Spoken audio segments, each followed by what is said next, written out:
A continuación, Noticiero Telesucesos. Clasificación A. Apto para todo público.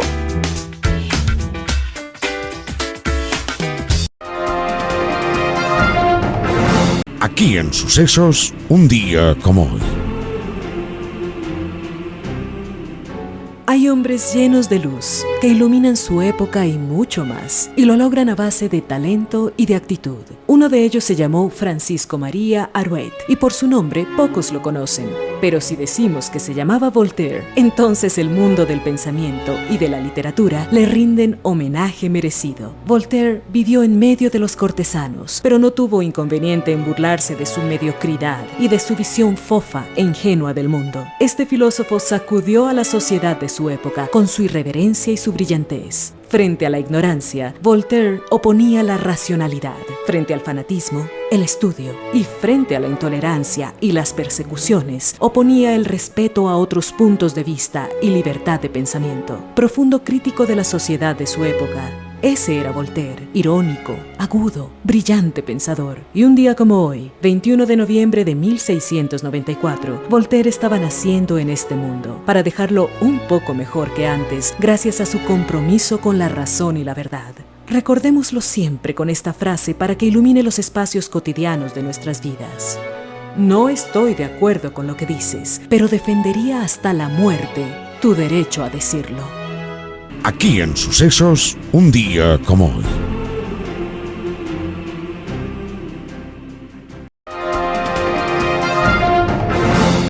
Titulares. Álvaro Rosero declina asumir el Ministerio de Gobierno en medio de polémica. ADN y aliados dan luz verde a resolución que impulsa negociación comercial con los Estados Unidos. John Pollitt, hijo del excontralor Carlos Pollitt, fue sentenciado en Estados Unidos. El SRI alerta sobre modalidades de estafa para obtener información personal y financiera de los contribuyentes. Un noticiero pensado para usted porque se lo merece. Nos acercamos a la realidad desde diferentes perspectivas. Noticiero Telesucesos. Primera parte del noticiero Telesucesos con las noticias más importantes del día.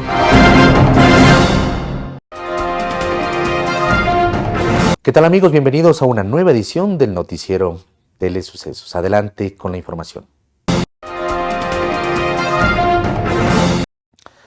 Álvaro Rosero declina asumir el Ministerio de Gobierno en medio de polémica. En medio del revuelo provocado por el impedimento legal que tenía y que luego fue eliminado por el Ministerio de Trabajo, el radiodifusor Álvaro Rosero declinó asumir el Ministerio de Gobierno este jueves 20 de noviembre del 2025. La decisión fue confirmada en su cuenta de X 2 días después de que la Presidencia de la República había anunciado su nombramiento como reemplazo de Zaida Rovira tras la derrota del gobierno en la consulta popular y referéndum. La designación de Rosero no llegó a concretarse mediante decreto ejecutivo del presidente Daniel Noboa, porque el radiodifusor aparentemente mantenía deudas con el Instituto Ecuatoriano de Seguridad Social, mientras la noche del miércoles se difundió en redes sociales la denuncia de un funcionario que venía desempeñándose como director regional de trabajo de Quito, del Ministerio del Ramo, de que habría recibido disposiciones para retirar la inhabilitación a Rosero.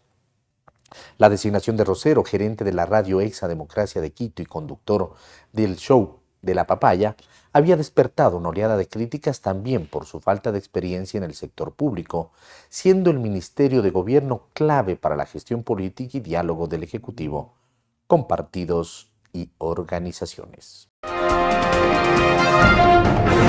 ADN y aliados dan luz verde a resolución que impulsa negociación comercial con los Estados Unidos. Este 19 de noviembre, la Bancada de Acción Democrática Nacional, ADN, y un sector de sus aliados lograron los 77 votos necesarios para aprobar una resolución que califica como acertada la gestión diplomática encabezada por los Ministerios de Relaciones Exteriores y Producción, orientada a fortalecer los lazos económicos y comerciales con Estados Unidos.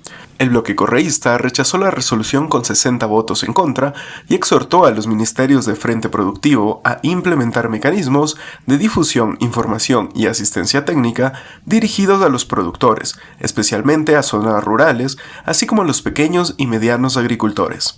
Además, ADN y sus aliados solicitaron al Ministerio de Producción que presente a la Comisión Especializada Permanente de Relaciones Internacionales y Movilidad Humana un informe detallado sobre los avances de los acuerdos con Estados Unidos y las gestiones realizadas a favor del sector exportador. De igual manera, el Ministerio de Agricultura deberá presentar ante la Mesa de Soberanía Alimenticia los programas disponibles para potenciar el aprovechamiento de estos acuerdos, con el fin de incentivar las exportaciones y fortalecer el empleo rural. John Pollid, hijo del excontralor Carlos Pollid, fue sentenciado en los Estados Unidos. A 3 años y 4 meses de cárcel fue sentenciado John Pollid Esteves, hijo del excontralor general del Estado Carlos Pollid, por la justicia estadounidense dentro de un proceso judicial por conspiración para cometer lavado de dinero y transacciones con propiedades derivadas de la actividad criminal como parte de un esquema de sobornos de Odebrecht. La sentencia la emitió la jueza del Distrito Sur de Florida, Kathleen Williams, este miércoles 19 de noviembre del 2025. Además del tiempo de reclusión, el tribunal impuso un periodo de 3 años de libertad supervisada que deberá cumplir cuando finalice su condena en la cárcel. También como parte de las medidas económicas y administrativas, Pollid, hijo, deberá pagar una multa especial de $100 y está obligado a cumplir rigurosamente con todas las condiciones especiales detalladas en la parte F de su informe de investigación previo a la sentencia, PSI. Ese documento todavía no se ha hecho público. Pese a la sentencia, Pollid Esteves no fue detenido, pues se dispuso que debe entregarse a la justicia de Estados Unidos de manera voluntaria el 7 de enero del 2026, antes de las 12 horas. Deberá presentarse en la instalación carcelaria que se le designe o ante el Servicio de Alguaciles de los Estados Unidos, US Marshal Service, en Miami. Mientras tanto, permanecerá bajo fianza. El SRI alerta sobre modalidades de estafa para obtener información personal y financiera de los contribuyentes. El Servicio de Rentas Internas, SRI, alertó este jueves 20 de noviembre del 2025 sobre nuevos intentos de estafa cometidos por personas que utilizan de forma ilegal el nombre y la imagen de la institución para engañar a los contribuyentes y obtener información personal o financiera. El organismo explica que estas prácticas se han diversificado y hoy operan a través de múltiples canales. Entre los métodos más frecuentes están los correos electrónicos falsos, que parecen legítimos, los mensajes de texto con enlaces maliciosos y la creación de sitios web fraudulentos, que solicitan datos sensibles bajo la apariencia de trámites tributarios. También se han identificado perfiles falsos en redes sociales, comunicaciones no autorizadas y hasta solicitudes de dinero para auspiciar una supuesta revista tributaria que no existe. Otra modalidad consiste en llamadas telefónicas que afirman gestionar devoluciones de impuestos para justificar la entrega de información bancaria, así como la promoción de aplicaciones móviles inexistentes que al descargárselas buscan robar datos. El SRI recuerda a la ciudadanía que nunca solicita información confidencial como claves, números de cuentas ni dinero en efectivo por ningún medio.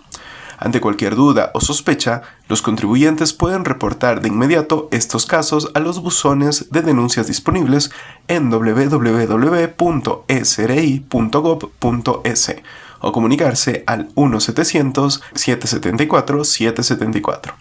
El SRI hace un llamado a la ciudadanía para que se mantenga informada exclusivamente a través de sus canales oficiales. La principal recomendación es, si recibes un mensaje sospechoso, duda, verifica y repórtalo. Esa es la mejor forma de frenar prácticas fraudulentas.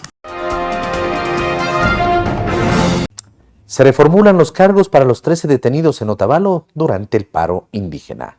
Las 13 personas procesadas por el delito de terrorismo que fueron detenidas en Imbabura durante el paro indígena, que duró un mes, ahora serán investigadas por ataque y resistencia después de que la Fiscalía solicitó este miércoles una reformulación de cargos.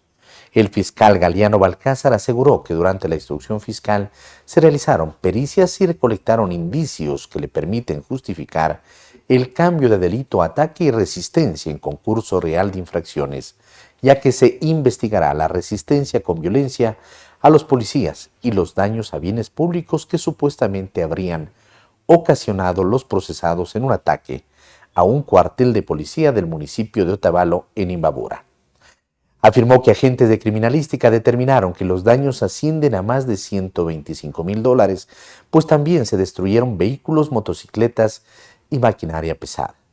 La detención de estas personas se produjo después del ataque al destacamento policial el 22 de septiembre en el marco de las protestas convocadas por la Confederación de Nacionalidades Indígenas del Ecuador después de que el presidente Daniel Noboa eliminó el subsidio al diésel. Fueron enviados inmediatamente a prisión preventiva y 12 de ellos estuvieron encarcelados hasta el 24 de octubre, cuando un tribunal cambió esa medida por presentaciones periódicas y prohibición de salida del país. Este miércoles una jueza ordenó la liberación del número 13, aceptó la reformulación de cargos y también la vinculación al proceso de 5 personas más. Este fin de semana habrán cierres viales por la romería al Quinche. Las tradicionales caminatas marianas hacia el Santuario Nacional de Nuestra Señora del Quinche ya tienen fecha confirmada para el 2025. Tras el cambio de calendario generado por la consulta popular, las peregrinaciones se desarrollarán la noche del viernes 21 y sábado 22 de noviembre, cuando miles de devotos iniciarán su recorrido hacia esta parroquia del nororiente de Quito. La Agencia Metropolitana de Tránsito, AMT, informa a la ciudadanía que los cierres viales iniciarán el viernes 21 de noviembre desde las 6 de la tarde y se mantendrán durante todo el fin de semana. Los horarios de cierre serán viernes 21 de 6 de la tarde hasta 6 de la mañana del sábado 22, el sábado 22 de 6 de la tarde hasta las 6 de la mañana del domingo 23. 455 agentes civiles de tránsito serán los encargados de realizar un total de 76 cierres viales los 3 días del evento y garantizarán la seguridad vial de los peatones y los conductores. La Policía Nacional informó que se activarán 4 corredores seguros para el desplazamiento de los devotos: Calderón, Guayabamba, La Victoria, El Quinche; Palugo, Pifo, Ollambillo, Yaruquí y El Quinche; Cusubamba, La Esperanza, El Quinche; y Colibrí, Pifo, El Quinche. El templo abrirá sus puertas desde la tarde del viernes y repetirá el mismo esquema el sábado, con la finalidad de recibir a los feligreses que año tras año mantienen viva una de las expresiones de fe más importantes de Quito y del país. Esas cosas pasan. Esta fue la lamentable declaración del presidente Trump en referencia al asesinato en Estambul en 2018, en el recinto del consulado saudita, esto es, en instalaciones oficiales sauditas en territorio saudí, de Jamal Khashoggi, un periodista opositor al régimen saudita, exiliado de su tierra para intentar escapar de la persecución y de su muy probable consecuencia, la muerte, tras alguna sentencia fraguada al gusto del príncipe Salmán, ofendido por sus opiniones. Como en la historia del hombre que luego de su encuentro con la muerte en Jerusalén, que le informa que vendrá por él al día siguiente, y que ante ese aviso el hombre toma un caballo y cabalga desesperado durante todo el día y la noche hasta llegar a Damasco, donde está esperándolo la muerte para llevárselo. A Khashoggi lo esperaba la muerte en Estambul, a manos de la policía secreta saudita, cuando él creía que había logrado escapar de ella.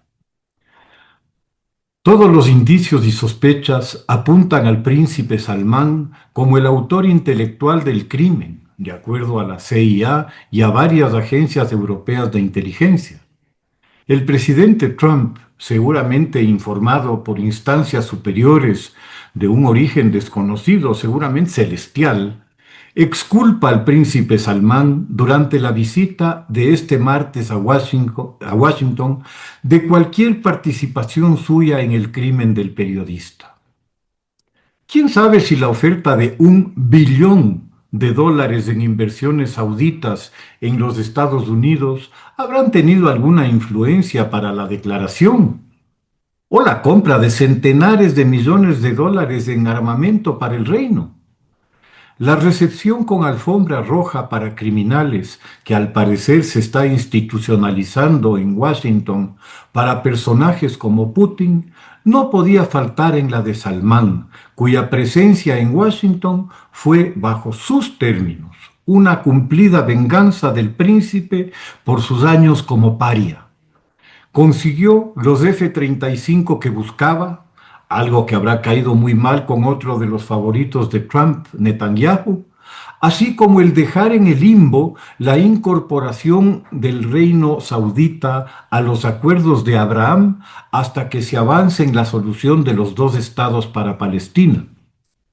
Para redondear sus objetivos, logró vía libre para los chips de más avanzada tecnología para montar su proyecto de convertir al reino saudita en potencia de la inteligencia artificial, habiendo dejado claro, esto sí, antes de su visita, de la disposición de otro actor, China, para proveérselos, lo que demuestra cómo el príncipe ha calibrado a su contraparte, a quien su beta mercantil desnuda su limitación política al negociar con los avesados líderes autocráticos.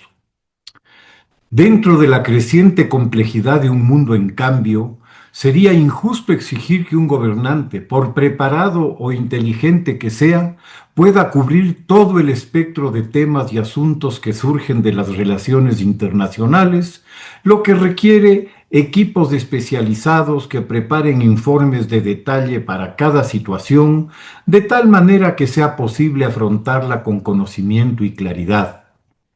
En el actual gobierno norteamericano no ocurre ni lo uno ni lo otro.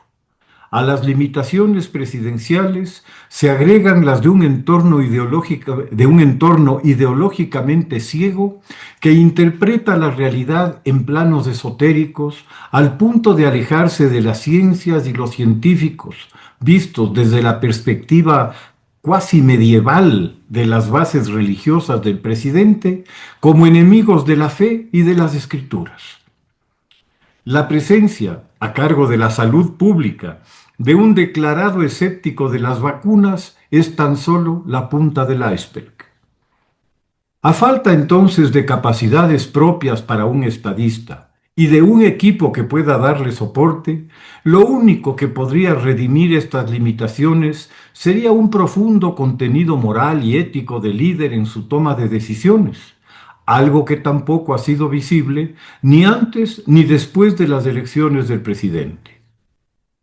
Sin entrar en detalles sobre hechos pasados, como el perdón presidencial a quienes participaron en el intento de golpe de Estado tras la victoria de Biden, o la congelación de los juicios a Trump por sus devaneos con una actriz porno, o por la incitación al fraude electoral a autoridades en varios estados en aquella elección, lo ocurrido el martes con Bin Salman, resumido en esas 3 palabras que titulan este comentario: esas cosas pasan, deja en claro que esas virtudes de moral y ética tampoco acompañan a Trump. Al absolver a Salman, de quien se proclama amigo, definiendo a su manera este término como lo hiciera ya con el presidente ruso, o con Kim III, el titular de la corona en Corea del Norte, basando la política exterior de los Estados Unidos en las imaginarias amistades que han jugado con Trump como han querido, este se ha puesto a su nivel, dando por válido cualquier acto que venga desde el poder, mientras resulte económica o políticamente beneficioso para sus intereses inmediatos. Entrados al mundo donde es normal que esas cosas pasen, el mundo donde el fin justifica los medios, las esperanzas de unas relaciones internacionales basadas en principios y normas básicas son cosa del pasado. El realismo nos devuelve a la ley de la selva y el presidente de la otrora guía democrática del mundo abdica de los valores sobre los que se construyó su nación: la libertad bajo la ley y los límites al poder. Que Putin secuestre niños ucranianos o asesine a sus opositores envenenándolos, pues esas cosas pasan. O que Kim haga matar a su hermano por el mismo método, el que esas cosas pasen nos lo explica claramente, como lo hace seguramente el asesinato del fiscal Nisman en Buenos Aires o el del general Gabela o Fernando Villavicencio en Ecuador. Esas cosas pasan todos los días en las dictaduras nicaragüense, venezolana o cubana, y son también pan de cada día en Afganistán, en Irán o en las nacientes teocracias islámicas en África.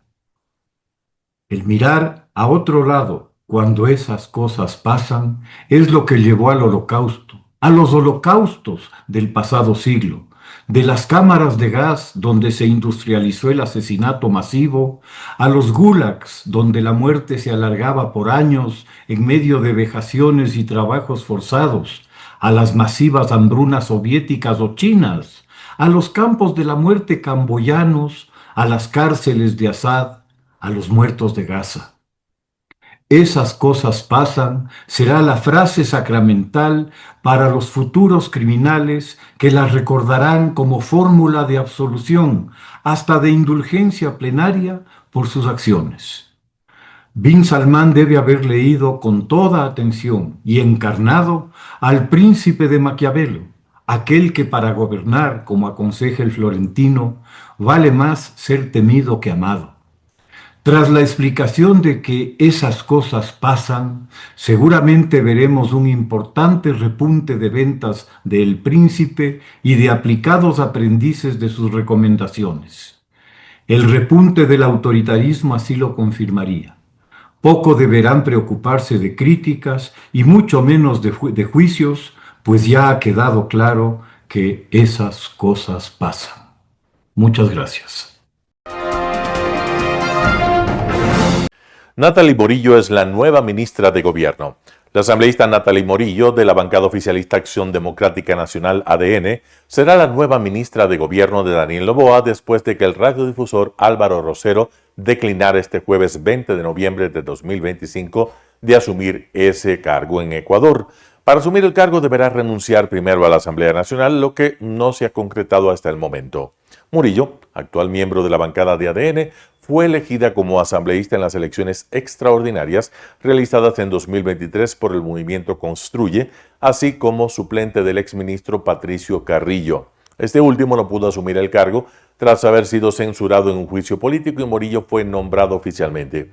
Ella posteriormente se declaró como parlamentaria independiente y en 2025 fue reelegida, esta vez por el movimiento oficialista ADN.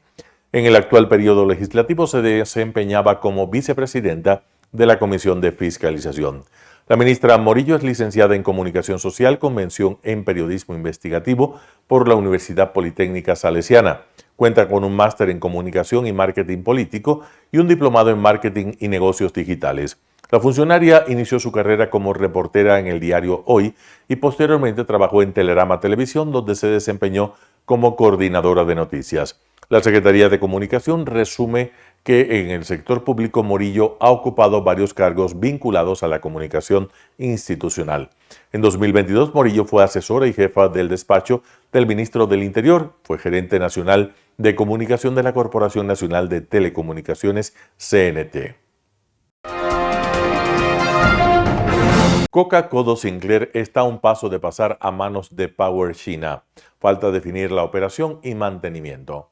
La ministra de Ambiente y Energía, Inés Manzano, confirmó que el contrato con Power China aún no se confirma porque el gobierno continúa revisando los términos para la operación y mantenimiento de la central Coca-Cola Sinclair, la más grande del país. La empresa busca asumir esta responsabilidad durante 20 años.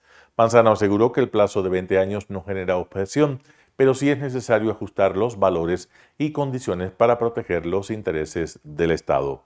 Coca-Cola Sinclair se inauguró en 2016 con un costo superior a los 3.300 millones de dólares financiados con créditos chinos. Desde entonces, la central registra más de 17.000 fisuras en piezas clave y enfrenta la amenaza de la erosión regresiva del río Coca, que pone en riesgo la infraestructura de captación de agua.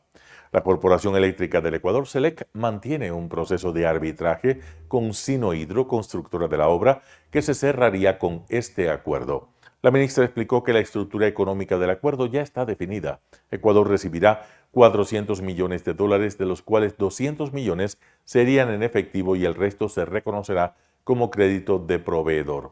Manzano afirmó que al asumir la operación y el mantenimiento, Power China deberá hacerse cargo de todas las fallas técnicas de la central. Finalmente aclaró que Ecuador no retirará el arbitraje internacional hasta cerrar la fase actual de negociación con la empresa.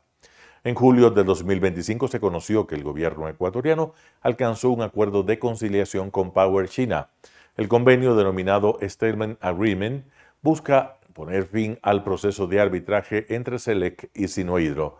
Power China es la actual denominación de Sinohydro Construction Group Corporation. El crédito 7x7 supera los 10 millones de dólares en financiamiento para el agroecuatoriano. Banecuador alcanzó un hito productivo con el crédito 7x7. Es una iniciativa clave para el financiamiento agrícola que supera los 10 millones de dólares colocados en todo Ecuador. Esta política pública fortalece el progreso rural e impulsa la reactivación del sector agropecuario mediante créditos ágiles y accesibles que benefician directamente a los pequeños productores. Desde septiembre, el programa ha ejecutado 1.000 operaciones de crédito inyectando capital a quienes trabajan la tierra. Este apoyo financiero para pequeños agricultores se consolida como herramienta estratégica para mejorar cosechas, fortalecer la soberanía alimentaria y dinamizar economías locales con inversión inmediata y de impacto. El crédito 7x7 ofrece montos desde 500 hasta 250 mil dólares, incorporando un periodo de gracia para productores agrícolas. Está diseñado para permitir que la inversión genere resultados antes de iniciar los pagos. Los requisitos son mínimos. Solo se exige cédula de identidad y planilla de servicios básicos, eliminando barreras históricas de acceso al financiamiento rural. Este capital productivo promueve tecnología para el agro, rebaños más sanos, mejores cosechas y estabilidad para comunidades campesinas. En Radio Sucesos estuvo Grace Jiménez, consultora política, habla acerca de la situación política del país. Escuchemos lo que dice. A ver, Verónica, yo creo que hay que entender el panorama, la situación política del país desde dos espacios, desde el ciudadano y desde quienes analizamos la política. Yo creo que es importante saber y reconocer que ninguno de quienes hacemos análisis políticos veía venir esta ganancia del no y por más de 10 puntos, ¿no? Porque evidentemente a través de las encuestas analizábamos y leíamos un sentimiento que al parecer era lo que la gente sentía, ¿no? Un buen ánimo frente a su estado de vida, bajo el pesimismo, un buen, digamos, credibilidad o apoyo a la gestión del gobierno. Porque el Ecuador es el país de que no pasa nada, ¿no? Tuvimos un paro de 31 días y el país seguía caminando. Teníamos la eliminación al subsidio del diésel y todo seguía pasando, ¿no? La gente salía a trabajar todos los días. Estamos en el año donde mayor número de crímenes o mayor número de índice de violencia hay en la historia del Ecuador, pero todo sigue pasando, ¿no? Entonces, frente a eso, las encuestas reflejaron un sentimiento que el día domingo no se dio, ¿no? Ahí puede haber dos análisis. El primero, que evidentemente hay un voto rechazo que no se dice, y otro que evidentemente la gente, como el 20% de Latinoamérica, se paró frente a la urna y decidió, ¿no? Y aquí viene este lado del ciudadano. Verónica o Andrés, una pregunta simple. Frente a lo que usted desconoce, ¿qué hace? Rechaza inmediatamente. Y al tener la campaña más corta de la historia, y al tener 15 días de una campaña oficialmente, la gente al mirar que no conocía como tal las preguntas que sostenía y además escuchar varias voces importantes dentro de la vocería del no, la gente dudó. Esta elección del 16 de noviembre fue frente a la duda, fue una respuesta frente a la duda. Inconscientemente en la política nosotros hacemos análisis o estrategia desde la psicología política. Lo primero que la gente hizo fue dudar y frente a la duda lo rechaza indistintamente porque es un tema psicológico, ¿no? La gente dice, prefiero ante el desconocimiento o no opinar o decir que no porque no quiero equivocarme. Y eso fue, no hubo una campaña digamos, fuerte, no, del sí, no hubo una campaña contundente, pero sobre todo era muy, muy corta. Y además a eso súmele el ruido que hubo en la campaña. ese ruido que ensordeció la campaña del sí, que era la crisis del IES, no había hospitales, la base que se quería construir en Galápagos, que es la joya de la corona para los ecuatorianos, el tema de la violencia, que evidentemente, a pesar de que es un tema de percepción, no ha reducido, y ciertos factores que vinieron siendo decisivos para que la gente diga, no quiero firmar este cheque en blanco, como ya lo han dicho ciertos colegas, ¿no? Así es. Bueno, eso respecto a los resultados de la consulta que, bueno, significan sin duda un revés para el gobierno, el primer revés contundente. Ahora, frente a esto, uno esperaba que, bueno, se pueda dar un cambio de timón, una oxigenación de gabinete, y hay quienes critican la forma en cómo se ha dado esos cambios en el gabinete. La pregunta es, bueno, ¿qué mensaje nos está dando el presidente con estos cambios, con estos nombramientos que también, como decíamos, no han estado exentos de polémica? Sí, pero más allá de lo que ya pasó, como tú bien lo planteas, ¿no? Es cuáles son los retos que le viene al gobierno y cuáles son las caras que van a plantear esos retos, ¿no? Lo primero y lo más preocupante. ¿Y por qué hago y por qué planteo esto? Porque, por ejemplo, en Azuay, el no fue por más de 10 puntos, ¿no? En las 4 preguntas, pero en la 3 fue por menos de un punto. Es decir, en el Azuay, en Cuenca, la gente rechazó a lo que considera como su primera representación en la Asamblea Nacional, ¿no? Rechazo a quien nos representa y a quien no. Y eso sí hay un sentimiento generalizado, por ejemplo, en Tungurahua, en Napo, en Loja, donde la pregunta 3 tuvo mayor realce que la 4 que era la joya de la corona de la constituyente, ¿no? Y eso va a ser el primer reto del gobierno nacional, que en teoría tendría que plantearlo el ministro de gobierno, el nuevo ministro de gobierno, cómo va a mantener la estabilidad y la hegemonía y la mayoría en la asamblea. ¿Cuál va a ser el papel político que tengan hoy los asambleístas y cuál va a ser el reto que tenga el gobierno para lograr mantener esa hegemonía que venía trabajando? Y no solo con la primera función del Estado, que es el legislativo, sino con las otras funciones del Estado. ¿Cómo va a ser en los concursos de jueces? ¿Cómo va a caminar el concurso de fiscal general del Estado? Que de alguna forma esta consulta popular o esta pérdida sí mueve el tablero, al menos en lo político, ¿no? Dos, el tema de la credibilidad frente a sus ministros o las personas que están al frente. Si bien es cierto, no son nuevos, sino están siendo removidos. ¿Cómo va a ser esa estrategia para que la gente diga, sí, evidentemente voy a volver a creer en este equipo de Estado, en este gobierno nacional que me defiende y que garantiza mis derechos? Y tres, la estrategia no solo comunicacional, sino política, para decirle a la gente, perfecto, no apoyaste mi consulta como lo hizo, como pasó en Chile, cuando le dijeron no a la constituyente de Boric, sino cómo voy a reconfigurar el escenario para que vuelva a creer en un presidente que ya esa estrategia de los bonos que resultó en segunda vuelta, hoy ya no es efectiva. María Daniela Conde, viceministra de Hidrocarburos, estuvo en Radio Sucesos. Habla sobre el lanzamiento de la ronda petrolera Intercampos 3. Vamos con la nota. Ayer ya dimos el lanzamiento a la ronda Intracampos 3. Después de 3 años, el Ecuador no ha tenido un lanzamiento. Se ha preparado todo y se ha flexibilizado la apertura a nuevos TDRs para no tener siempre los mismos operadores dentro de la inversión, sino también nuevas empresas, ya sea internacionales o la misma industria local, que comience a invertir ya en el sector hidrocarburífero.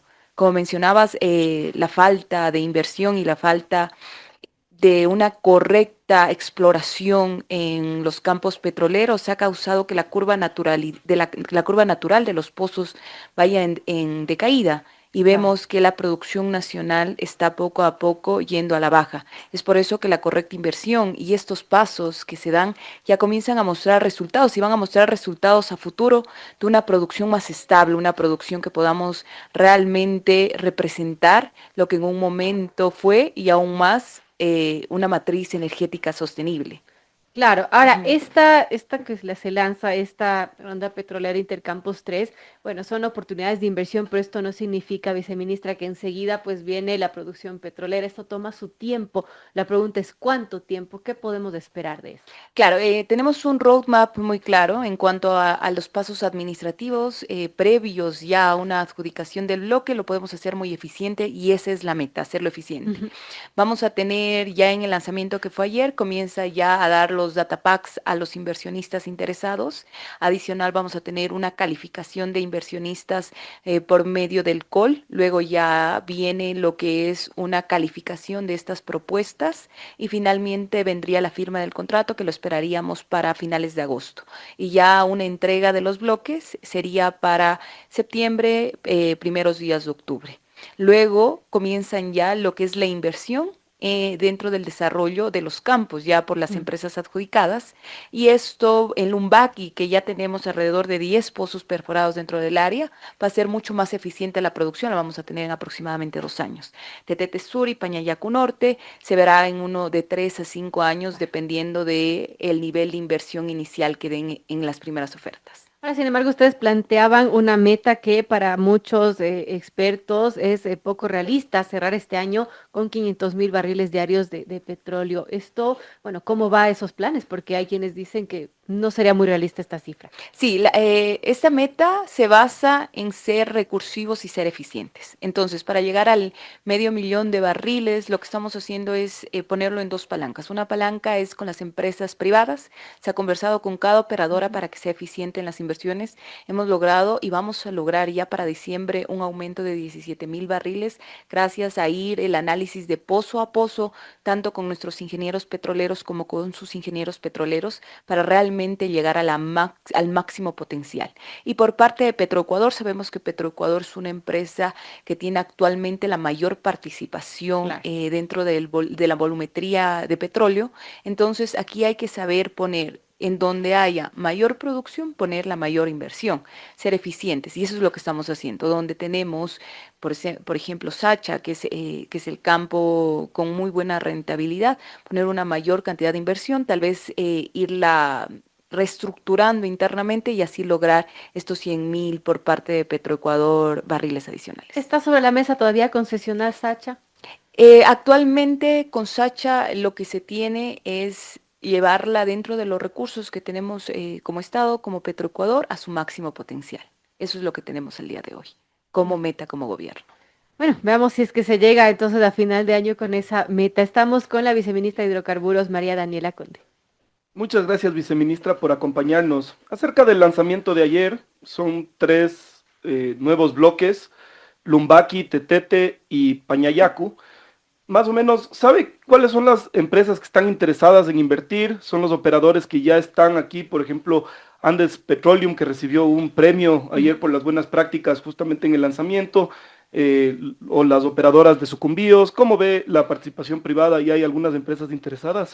Sí, tenemos grandes noticias. Creo que estos 3 bloques fueron muy subestimados por gobiernos y por personas anteriormente debido a la falta de análisis concreto en los distintos niveles de suelo de estos bloques. Ahora tenemos una gran prospección en cada uno de estos bloques y estamos delimitando como viceministerio y como gobierno el incrementar la inversión, el incrementar una inversión responsable. Y es por eso que estos 3 bloques se convierten en indispensables para los inversionistas para seguir aumentando su producción e inversiones correctamente que son valuables para ambas partes, ¿no? Claro. Entonces, es por ese motivo que ya tenemos varios interesados. Tenemos a los operadores tradicionales, pero también, como les explicaba en un inicio, hemos abierto los TDRs para que ya no sean solo operadores tradicionales. Venga también la industria local, tenemos a Certepec,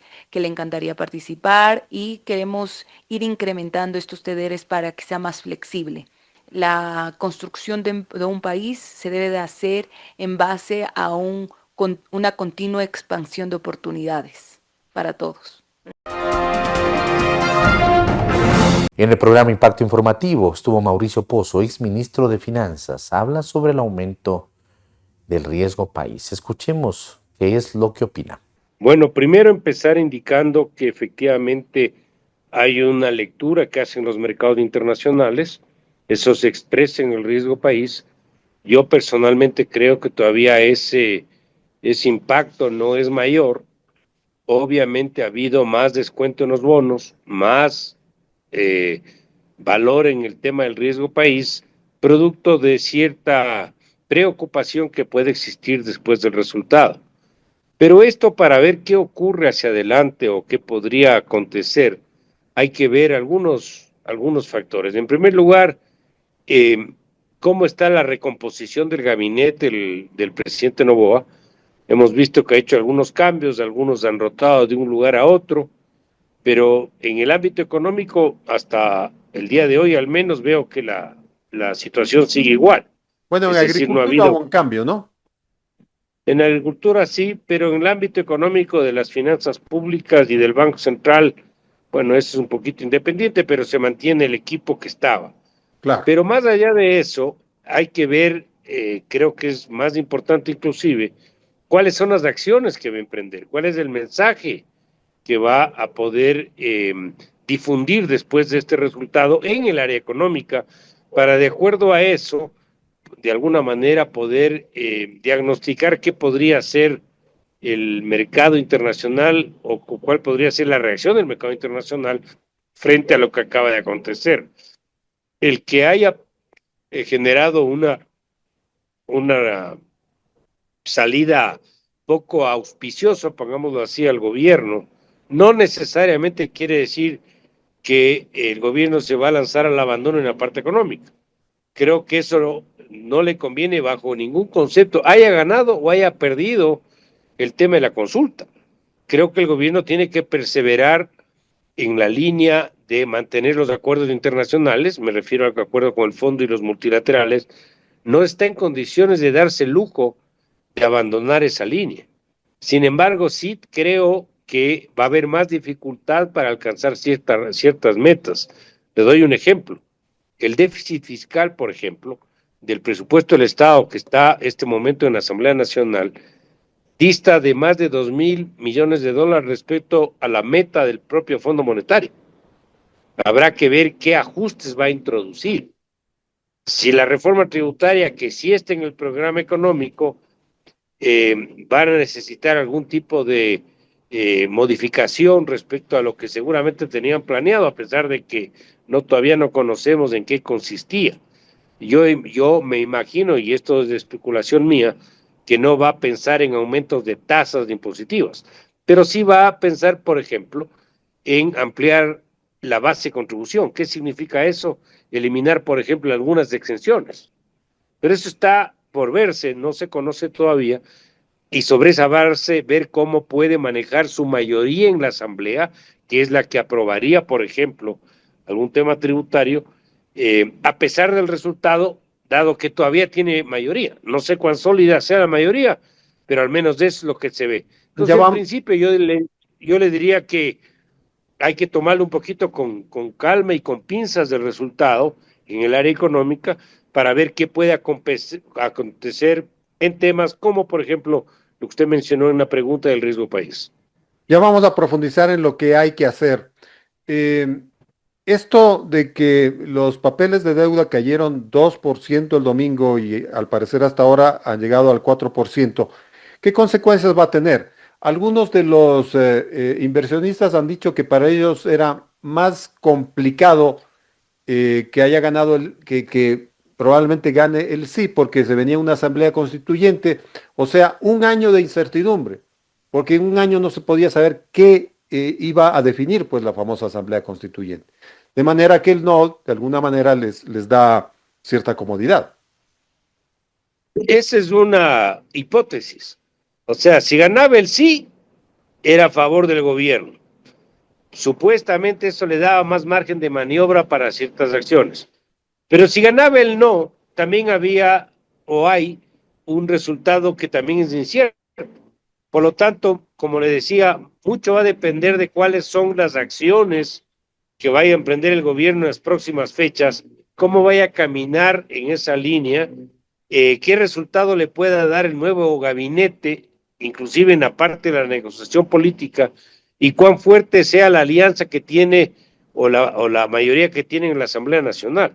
Es decir, va a depender de muchos de esos factores para ver qué puede acontecer en el tema económico. Lo que sí le puedo anticipar, y sin creo, con temor a equivocarme, es que hay apertura de los multilaterales, bastante más apertura de la que podemos ver, ¿no? El Fondo Monetario de ahora no es el Fondo Monetario que me tocó negociar a mí en el 2003. O sea, hay una diferencia abismal entre una posición y la actual. Y eso ayuda, porque hay más comprensión, pongámoslo así, del tema de la realidad política del país, hasta dónde puede llegar y hasta dónde no puede llegar. Pero, por ejemplo, bajarse 2.500 millones en el balance fiscal no es un tema fácil. Y salir a los mercados en una situación donde el riesgo país bajó respecto a lo que estuvo, obviamente, pero eso no garantiza que no vaya a requerir una baja sustantivamente mayor para poder pagar un rendimiento que sea aceptable y adecuado para los intereses nacionales. Así que todavía estamos medio en una suerte de compás de espera, Edgar, para ver qué puede acontecer con el accionar del nuevo equipo económico, del nuevo equipo de gobierno, el gabinete, y asimismo de las acciones que puede emprender el gobierno. O sea, después del domingo, el resultado del domingo lo que estipula es que el gobierno tiene que seguir como hasta la semana pasada, es decir, exactamente dentro de las condiciones y las dimensiones que tiene y con las gestiones que tiene que seguir haciendo. Ahora, el resultado no les podría sentir inquietos a algunos países, por ejemplo, con los que se está negociando acuerdos de comercio, probables fuentes de crédito de país a país, los propios multilaterales, porque claro, el resultado es un poco abultado, ¿no? Y daría una imagen de inestabilidad. A ver, en el ámbito de las relaciones comerciales internacionales, yo no creo que haya ningún impacto. Y si lo existe, creo que va a ser muy pequeño. Creo que el mayor impacto va a recaer en las decisiones en el ámbito fiscal y algunas de ellas que tengan que ver con leyes que tengan que enviar a la Asamblea Nacional. Creo que por ahí va, de alguna manera, el tema. Lo peor que podría hacer el gobierno, lo peor, y esa es mi opinión personal, es que como no le fue favorable el resultado a lo que buscaba, vaya a empezar a hacer una suerte de populismo económico.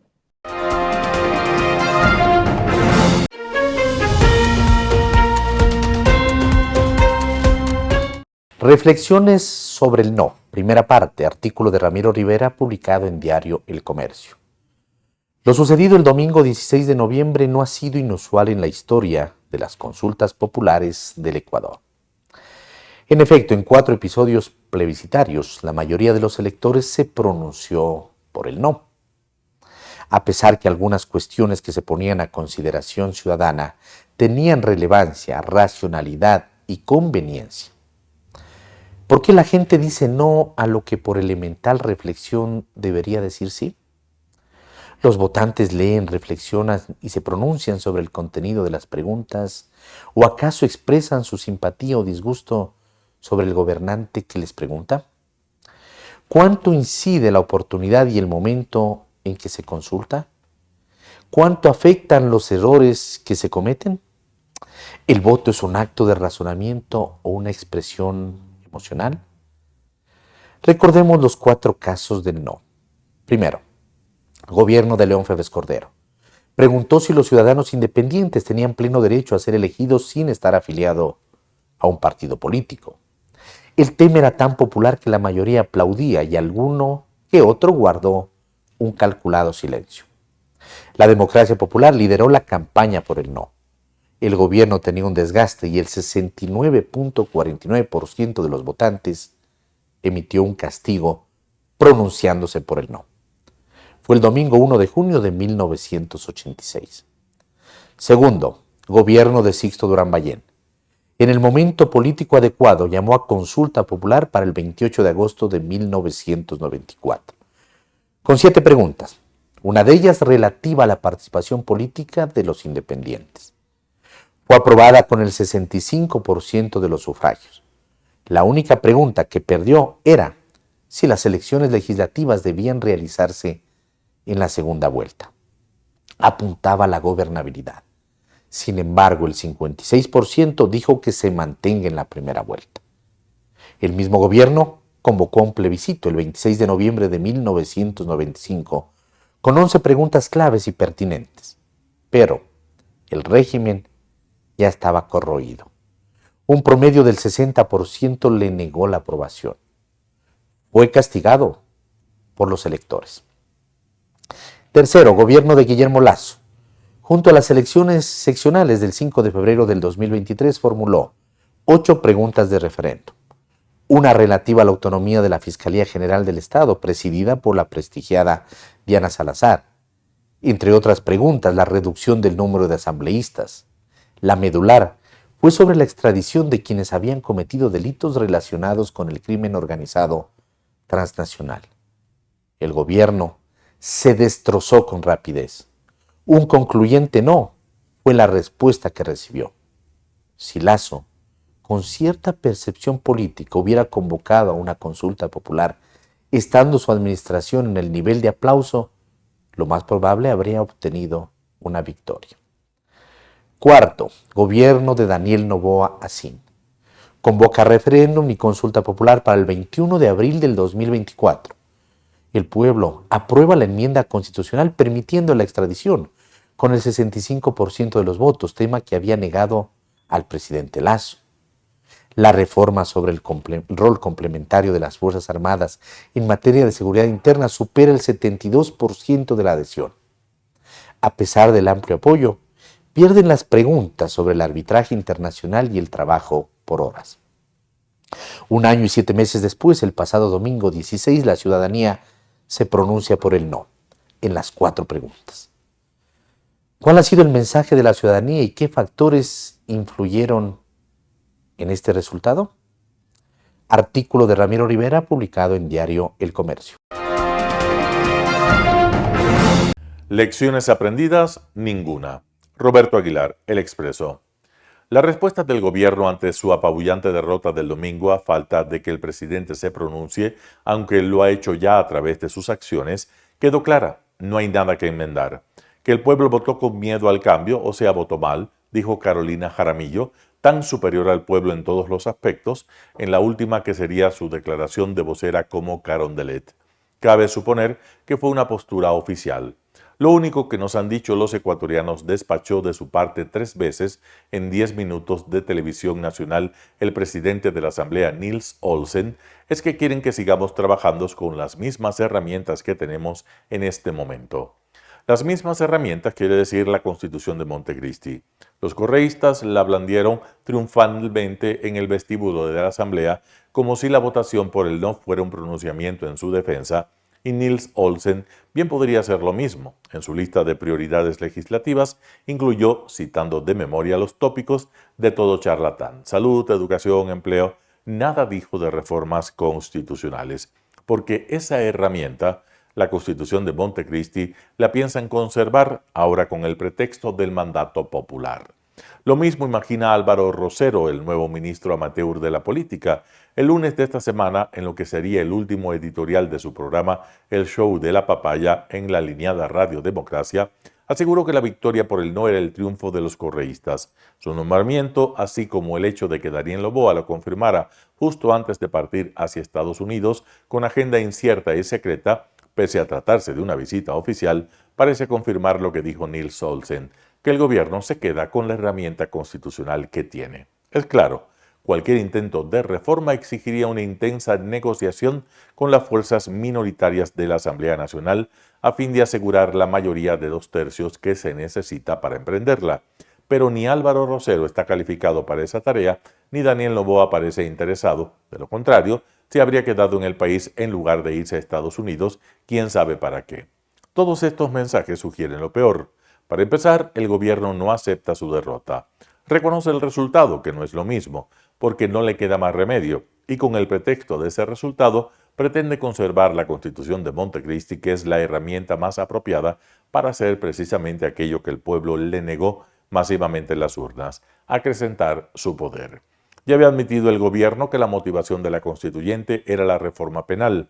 No hay motivo para esperar que una vez negada esa vía el gobierno tenga el menor interés por emprender la reforma política, que es la que el país viene reclamando desde hace 8 años. Esto quiere decir, entre otras cosas, que tendremos el Consejo de Participación Ciudadana y Control Social para rato, que el Consejo de la Judicatura con la pandilla que lo dirige se eternizará en sus funciones, que la Fiscalía seguirá siendo controlada por el Ejecutivo y que a través de todos esos poderes y de la obediente Corte Nacional, Carondelet avanzará en su objetivo de meterle mano a todo el aparato de justicia. Es lo que pensaba consagrar en la Constituyente y parece decidido a hacer con el pretexto de que la Constituyente fue negada. ¿Lecciones aprendidas? Ninguna. Roberto Aguilar, El Expreso.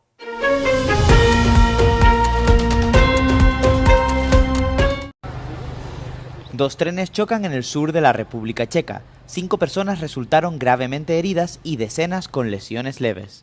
Los ferrocarriles checos confirmaron que la colisión afectó a 2 de sus trenes durante la hora punta de la mañana, cuando los servicios suelen transportar a los viajeros que se dirigen al trabajo. 7 equipos de rescate y un helicóptero acudieron al lugar del accidente.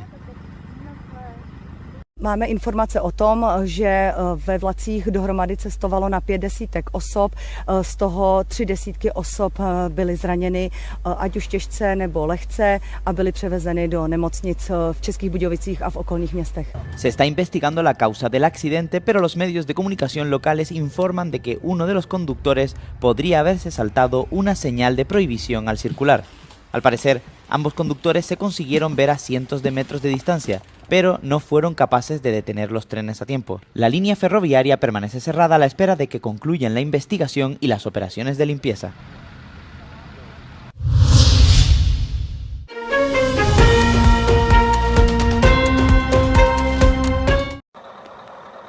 El gobierno lituano anunció el miércoles la reapertura de sus 2 pasos fronterizos con Bielorrusia. La reapertura se produce semanas después de que fueran clausurados debido a los incidentes causados en el aeropuerto de la capital, Vilna, por globos aerostáticos utilizados para el contrabando de cigarrillos a través de la frontera. Lituania anunció a finales del mes pasado que mantendría cerradas las fronteras durante un mes con algunas excepciones. Las autoridades lituanas consideraron la violación de su frontera como un acto deliberado por parte de Bielorrusia, estrecho aliado de Rusia. Se espera que la decisión facilite el regreso de cientos de camiones lituanos atrapados en Bielorrusia desde que entró en vigor el cierre.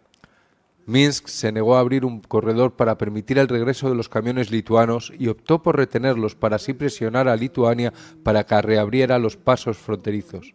El presidente bielorruso Alexander Lukashenko tachó de estafa la decisión de Lituania de cerrar los pasos fronterizos y acusó a Vilna de emprender una guerra híbrida contra su país.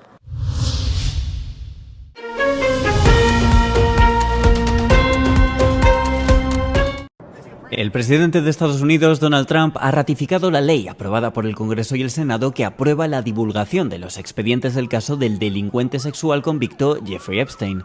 El Departamento de Justicia tiene ahora 30 días para hacer públicos los expedientes relativos a las investigaciones sobre este empresario, así como su cómplice durante muchos años, Ghislaine Maxwell. El proyecto de ley también exige la publicación de los expedientes relacionados con la muerte de Epstein en prisión, que se cree que fue un suicidio.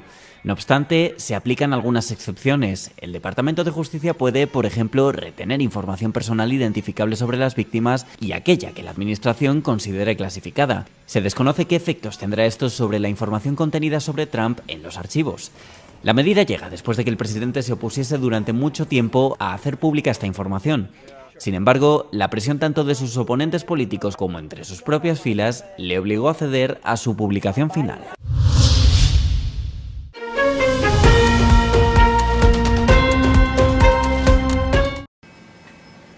Europa intenta rearmarse rápidamente, pero carece de personal cualificado para diseñar o producir el volumen de material necesario. Para hacer frente a este reto, la Comisión Europea propuso el miércoles un plan de mejora de las cualificaciones como parte de su hoja de ruta para la transformación de la industria de defensa. La UE quiere que 600.000 personas mejoren o reciclen cualificaciones para la industria de defensa de aquí a 2030. Andrius Kubilius, el comisario europeo de defensa, declaró a Euronews que las medidas pretenden mejorar las cualificaciones de alrededor del 12% de la mano de obra actual del sector aeroespacial y de defensa cada año.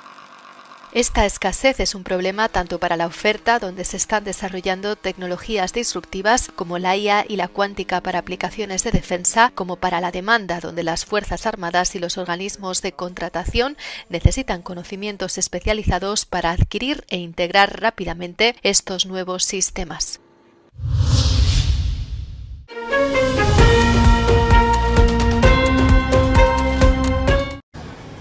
Un nuevo informe de Human Rights Watch concluye que Israel cometió crímenes de guerra durante su ofensiva terrestre en Cisjordania a principios de este año, después de que se le negara el regreso a decenas de miles de palestinos desplazados tras el fin de las hostilidades. En una entrevista con Euronews, la autora principal del informe, Nadia Harman, explica el porqué. International law is very clear on this. People, once displaced, should be returned. Once hostilities in the area have ceased, hostilities in the area have long ceased. There is no reason to continue blocking off these camps to the displaced population. Human Rights Watch también descubrió que se habían destruido 850 edificios en diversos campos de refugiados desde que comenzaron las operaciones militares en enero. This is the largest displacement in the West Bank since 1967. This is a case of mass and systematic displacement. The scope is just so huge. The way in which it was conducted, the violence and of the forced expulsions and the widespread destruction that has now taken place, again systematically within the camps, has led to this conclusion that many war crimes of forced displacement have been committed. It is underlined by state policy. El ejército israelí justifica el desplazamiento y la destrucción de viviendas como una necesidad para erradicar la actividad terrorista. The mere presence of fighters does not justify the displacement of 32,000 Palestinian refugees. And this is what we have tried to engage the Israeli authorities on. We've asked questions, but the Israeli authorities have just repeated their justification being one of military necessity to reshape the camps because of their security needs. So they've not really engaged with the question of the right to return. El informe pide a los gobiernos que presionen más a Israel para que ponga fin al desplazamiento forzoso de los refugiados palestinos. They want to go back to the lives that they were living before, and I think that desire to return cannot be extinguished.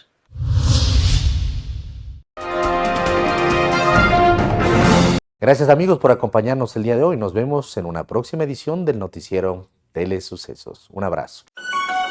El noticiero Telesucesos es retransmitido de lunes a viernes a las 7 horas por Radio Planeta Sur 106.1 FM de la ciudad de Loja. Noticiero Telesucesos. Las opiniones vertidas en este espacio por la producción y dirección del programa son de exclusiva responsabilidad de sus autores y de quienes intervienen en ellos.